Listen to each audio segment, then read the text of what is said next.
Hello दोस्तों, स्वागत है हमारे इस YouTube चैनल पर FBCC राजदेव भीमा भारती पर। ठीक है, आज हम क्लास 10 के हिस्टोरी के यानी इतिहास के बारे में पढ़ाने जा रहे हैं। वो भी पहला चैप्टर, जिस चैप्टर का नाम है यूरोप में राष्ट्रवाद। यूरोप में राष्ट्रवाद कहाँ पर? यूरोप में। ठीक है ना, यूरोप में राष्ट्रवाद। ठीक है, तो इससे पहले हम आप लोगों को थोड़ा सा सामाजिक विज्ञान के बारे में बताना चाहेंगे। ठीक है, यानी सामाजिक विज्ञान को हिंदी में कहते हैं सोशल, इंग्लिश में कहते हैं सोशल साइंस। ठीक है ना, सामाजिक विज्ञान को इंग्लिश में कहते हैं सोशल साइंस। ठीक है, आगे इसका टोटल लगभग 4 सब्जेक्टों में बांटा गया है।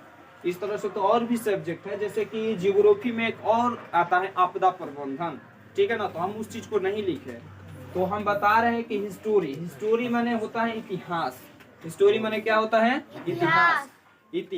इतिहास में क्या पढ़ना है, यानी बीती हुई बातों को बहुत विस्तार पूर्वक सही ढंग से एक एक टॉपिक, एक एक कंसेप्ट को, इतिहास के हर एक घटनाओं के बारे में जिक्र करना होगा। इतिहास के बारे में जियोग्राफी मतलब होता है भूगोल यानी जियोग्राफी मतलब होगा भूगोल के बारे में पढ़ना है। भू माने होता है पृथ्वी, धरती, भूमि, गोल यानी पृथ्वी के बारे में, और साथ साथ पूरा नदी, तालाब, कुआं, आकाश, पहाड़, ये सूर्य, तारे, इसी चीज के अंतर्गत पढ़ना है भूगोल में। ठीक है, इकोनॉमिक्स मतलब होता है अर्थशास्त्र। इकोनॉमिक्स मतलब होता है अर्थशास्त्र। इकोनॉमिक्स मतलब होता है अर्थशास्त्र। इसमें जीविका उपार्जन, जितने इंसान जीते हैं, इंसान जीता है और वो अपना जीवन जीने के लिए क्या क्या चीज की जरूरत होती है, खाना, पढ़ना, कपड़ा, सारा व्यवस्था सही ढंग से, यानी अर्थव्यवस्था के बारे में, अर्थव्यवस्था में पढ़ना है इकोनॉमिक्स में। ठीक है, अगला जो पढ़ना है पॉलिटिकल साइंस। पॉलिटिकल साइंस माने होगा राजनीतिक विज्ञान। पॉलिटिकल साइंस का मतलब हो राजनीतिक विज्ञान। इसमें राजनीतिक से संबंधित कुछ जानकारियां इसमें प्राप्त करना है, पढ़ना है। ठीक है, तो क्लास का तो ये समझ गए कि 10th के बारे में पढ़ाया जाएगा, वो भी हिस्टोरी यानी जियोग्राफी का पहला चैप्टर स्टार्ट किए हैं। पार्ट का नाम है यूरोप में राष्ट्रवाद। शुरुआत से पहला पार्ट से स्टार्ट होगा। ठीक है ना, एक चैप्टर खत्म होगा यूरोप में राष्ट्रवाद, ये चैप्टर खत्म होने के बाद स्टार्ट होगा भूगोल में एक चैप्टर खत्म होने के बाद इकोनॉमिक्स में एक चैप्टर खत्म होने के बाद ये ऐसे एक चैप्टर, अगला चैप्टर खत्म हो तो अगला सब्जेक्ट, इस तरीका से एक चैप्टर को पढ़ाया जाएगा। तो आज पढ़ना है यूरोप में राष्ट्रवाद। तो यूरोप में राष्ट्रवाद पढ़ना है तो इस चीज को हम लोग समझेंगे। तो हम ऐसे बुक जो आपके पास होगा 10th क्लास के, वो निकाल लीजिएगा, पढ़िएगा विस्तार पूर्वक। हम उस चीज को पढ़कर और सरल भाषा में समझाने की कोशिश कर रहे हैं। ठीक है, तो पहला चैप्टर का नाम आप लोग के सामने लिखा गया है, यूरोप में राष्ट्रवाद का क्या है कि राष्ट्रवाद आधुनिक विश्व की राजनीतिक जागृति का प्रतिफल है। यानी राष्ट्रवाद आधुनिक विश्व की राजनीतिक जागृति का क्या है? प्रतिफल है। यह एक ऐसी भावना है जो किसी विशेष भौगोलिक, सांस्कृतिक, सामाजिक परिवेश में रहने वाले लोगों में एकता की वाहक बनती है। यानी यह एक भावना है, ये राष्ट्रवाद जो है एक प्रकार की भावना है जो किसी विशेष भौगोलिक, सांस्कृतिक, सामाजिक परिवेश में रहने वाले लोगों के बीच में एकता का वाहक बनाती है, यानी एकता जैसे काम को करती है। राष्ट्रवाद का मतलब यही हुआ। राष्ट्रवाद के भावना का बीजारोपण यूरोप में पुनर्जागरण काल से ही हो चुका था। कहां पर हुआ था? पहले कहां पर हुआ था? यूरोप में। कहां पर हुआ था? यूरोप में। किस काल से? पुनर्जागरण काल से ही हुआ था। कहां पर हुआ था? यूरोप में। और किस काल से? पुनर्जागरण काल से ही हो चुका था। परंतु 1789 ईस्वी की फ्रांसीसी क्रांति से यह उन्नत रूप से प्रकट हुई। 1789 ईस्वी की फ्रांसीसी क्रांति से यह उन्नत रूप से प्रकट हुई। यानी एक घटना का नाम बताया गया है 1789 ईस्वी। ठीक है, 1789 ईस्वी में क्या हुआ था? फ्रांसीसी क्रांति। फ्रांसीसी क्रांति बोला जा रहा है ना कि 1789 ईस्वी की फ्रांसीसी क्रांति से यह उन्नत रूप से प्रकट हुई। कौन चीज हुई? तो राष्ट्रवाद। कहां पर? तो यूरोप में। कहां पर? यूरोप में। आगे 19वीं शताब्दी में तो यह उन्नत एवं आक्रामक रूप में सामने आई। 19वीं शताब्दी में यह उन्नत एवं आक्रामक रूप से क्या आई? सामने आई। इसके कारण भी यथेष्ट थे और परिणाम भी युगांतकारी थे। युगांतकारी थे मतलब युग परिवर्तन करने वाले थे। तो यहाँ पर एक ईस्वी बताया गया है, फ्रांसीसी क्रांति के बारे में बोला गया। फ्रांसीसी क्रांति कब हुआ था? 1789 ईस्वी में। और किस काल से यह राष्ट्रवाद के भावना का उदय हुआ? पुनर्जागरण काल से। कहाँ पर? यूरोप में। कहाँ पर? यूरोप में। ठीक है ना। तो यूरोप में पुनर्जागरण काल से यह बीजारोपण हुआ और 1789 ईस्वी में जो फ्रांसीसी क्रांति हुई थी उस काल से यह क्या हुआ था? तेजी से होने लगा था। आगे यूरोप में राष्ट्रीयता की, यूरोप में, कहां पर? यूरोप में। यूरोप में राष्ट्रीयता की भावना के विकास में फ्रांस की राज्य क्रांति, कहां की राज्य क्रांति? फ्रांस की राज्य क्रांति। तत्पश्चात नेपोलियन के आक्रमणों ने महत्वपूर्ण योगदान दिया। नेपोलियन एक नाम है, जिस व्यक्ति का नाम क्या है?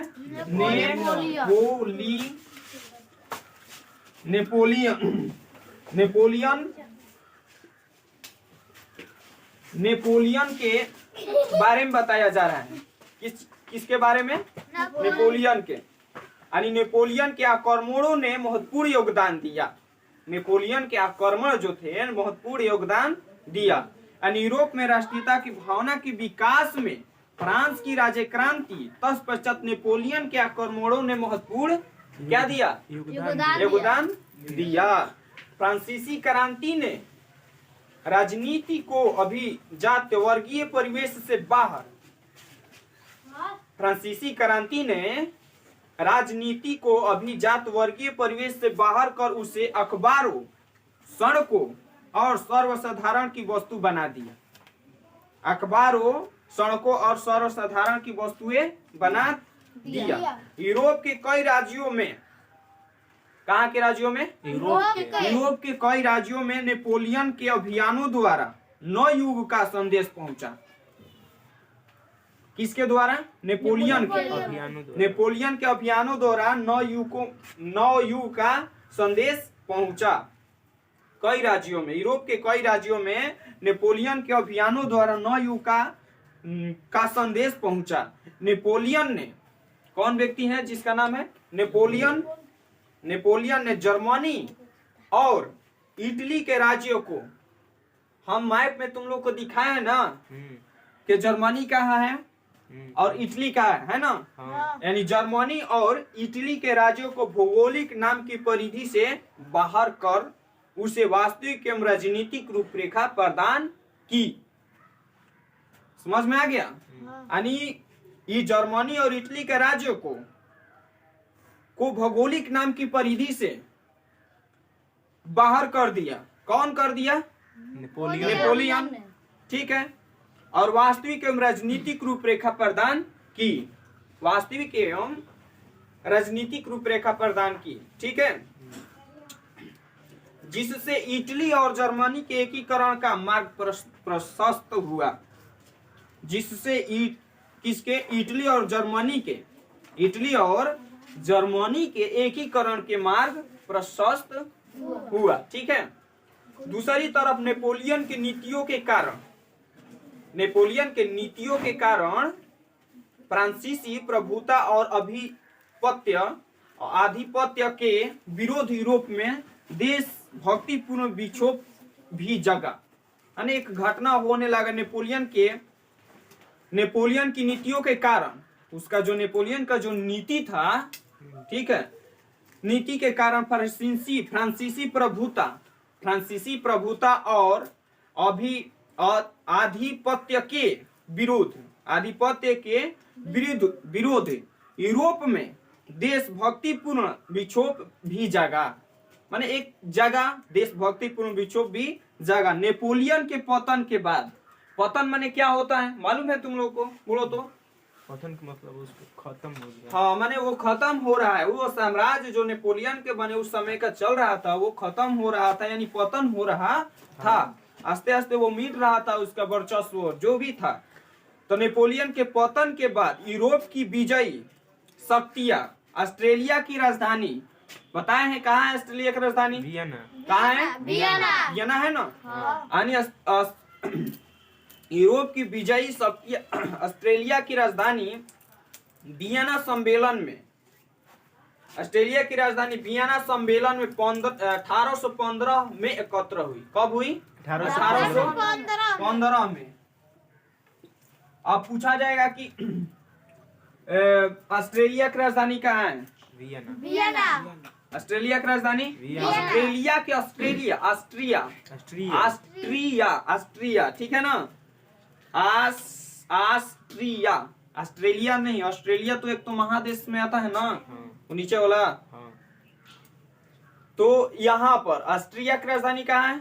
वियना। एक वियना में एक सम्मेलन हुआ था। कब हुआ था? 1815 ईस्वी में। उस समय क्या हो रहा था मालूम है? उस समय एक मतलब सम्मेलन हुआ था, एकत्र हुए थे लोग जिनका उद्देश्य यूरोप में, कहां पर? यूरोप में पुनः उसी व्यवस्था को स्थापित करना था। पुनः उसी व्यवस्था को क्या करना था? स्थापित करना था, जिसे नेपोलियन के युद्ध और विजयी ने अस्त व्यस्त कर दिया था। नेपोलियन के युद्ध, जो नेपोलियन जो था युद्ध कर रहा था, उसके कारण युद्ध किया करवाया था, जिसके कारण वहां के अस्त व्यस्त हो गया था। ठीक है, तो आगे हो गया था, परंतु इसमें भाग लेने वाले राजनयिक इस बात को देख सकने में असमर्थ रहे कि जनतंत्र और राष्ट्रवाद की नई शक्तियां राजनीति को निर्धारित करने वाले नए तत्व के रूप में उभर रही थी। मैंने यहाँ पर बोला जा रहा है कि परंतु इसमें भाग लेने वाले जितने सारे वियना सम्मेलन में भाग लिए थे, उसमें भाग लेने वाले जो भी राजनीतिक लोग थे, इस बात को देख सकने में असमर्थ रहे कि जनतंत्र और राष्ट्रवाद की, जनतंत्र और राष्ट्रवाद की, जनतंत्र मतलब क्या होता है? जनता का तंत्र, यानी जनता के उसमें ज्यादा बोलबाला होता है, ठीक है ना।